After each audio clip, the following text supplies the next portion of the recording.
And for today's video nga mga kudkod ay meron ako ditong prutas, ang dragon fruit. Kaya naman shout out sa iyo sa nagbigay. Maraming salamat.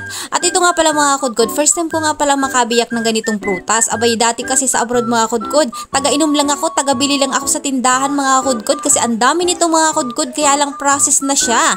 At ito nga pala ay fresh na fresh at ako talaga dyan ang gagawa ng juice. At syempre pa biniyak ko na yan at ilalagay ko yan sa ating blender para naman marami siyang magawa. Ayan nga pala mga kudkod, abay ganito pala siya kapula at ang ganda-ganda ng kulay mga kudkod. Tingnan nyo mamaya, ang daming magagawa. Kaya naman nainggit talaga ako sa mga nagbebenta nito. Abay ang dami sigurong benta nito, o diba? Business minded talaga. At syempre mga kudkod, kung nakita nyo sa aking unang video doon sa plaza sa Naga City, talaga namang nakita ko kung gaano talaga maraming bumibili nito sa kanya. Shout out sa iyo ating na nagtitinda nitong dragon fruit juice.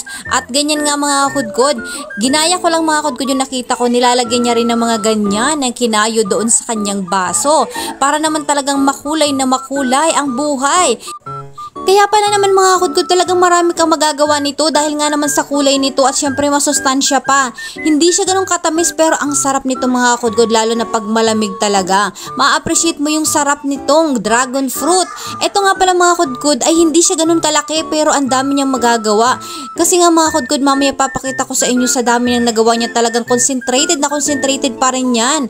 Kaya naman nakita ko talaga at napaisip ako, naku, ang dami pala nitong magagawa pag nagbenta ka nito, diba? Ayan, talagang kinayod-kayod ko mga kudkod pero hindi ko alam kung kailangan ba talagang kayo rin yan ng sagad mga kudkod.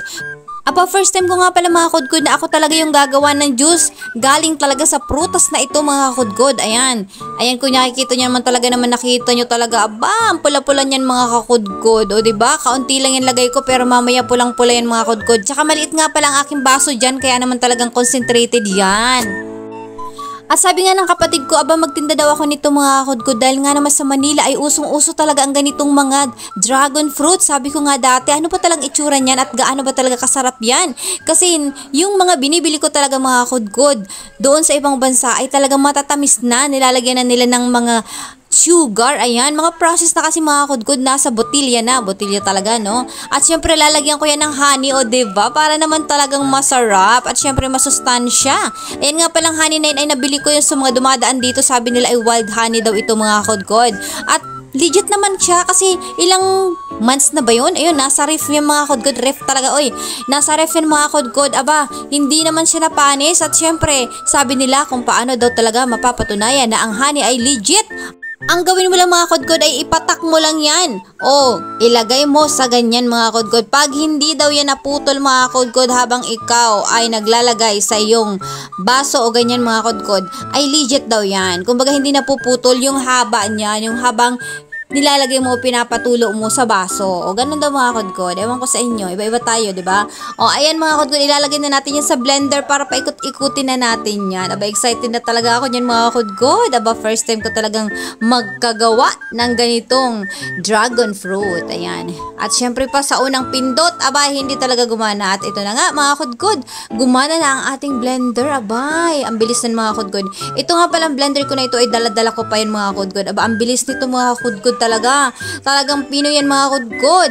Talagang pinong-pino ang ating dragon fruit. Kaya naman, excited na talaga si ako. Oh, nakita niyo naman, di ba? Ayan mga kudkod, eto na nga. O, di ba nakita niyo naman ang kulay niya talaga, mabuhay ang kulay. Buhay na buhay talaga siya. At ilagay na natin yan sa mga baso na pinaglagyan ko din o pinaglagyan. Nilagyan ko rin siya ng mga tawag dito yung kinayod natin. Nakita nyo naman, di ba, medyo malapot-lapot pa rin yan. Ay, syempre, medyo maliit nga pala ating blender. Pero kahit ganun pa man mga kudkod, makikita nyo talaga na talagang concentrated yan. Ayan, no? Nakita nyo naman, di ba? Medyo malapot pa yan. Lalo na yung nilagyan din natin sa ilalim nung kinayod. So, talagang mapulang-mapula siya mga kudkod. Nakita nyo naman, no? Fresh na fresh talaga yan. Ito nga palang prutas na to, bago ko yan mga kudkod biniyak, ay nilagay ko yan ng ilang araw sa ref. O, di ba? Kaya naman naisipan ko na talagang gawing juice yan. Baka mamaya mabulok. Sayang din naman. Aba, ang mahal daw nito mga kudkod. Totoo ba? Abay, hindi kasi ako natingin sa presyo mga kudkod. O hindi ko tinitingnan yung mga presyo sa palengke. Abay, ayoko nga. Magugulat talaga ako sa pagkamamahal niyan mga kudkod. Ayoko ma-stress. O, diba? O, nakita nyo naman, diba? Kahit lagyan nyo yan ng tubig. Aba, ang dami talaga yung mga kudkod magagawa. Ay, nako, nabitan siya. O, paghati-hatian natin mga kudkod. Abay, kawawa naman. Kailangan pantay-pantay. Ayan. At syempre mga kudkod, papatikimin na natin yan ng ating mga kapamilya. Abay, nag-aantay na rin sila mga kudkod. Kung gaano daw ba kasarap ang fresh na to. Abay, walang halong biro, walang halong food color. At syempre, walang halong asukal. Ang asukal talaga naman ay mga nag-iiwas sa diabetes. Aba. At ito nga honey nga pala ang nilagay natin dyan. O diba? Para matikman natin kung ano bang ang lasa pag honey ang nilagay. O diba? Kasi iba din pala talaga ang sugar sa honey. Pero pag mayroon, pag wala, abay sugar tayo.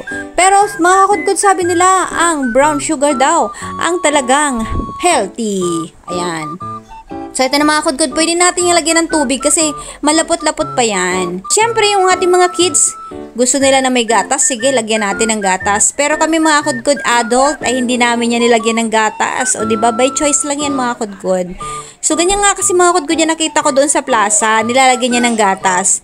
Pero much better kung walang gatas para talagang pure na pure.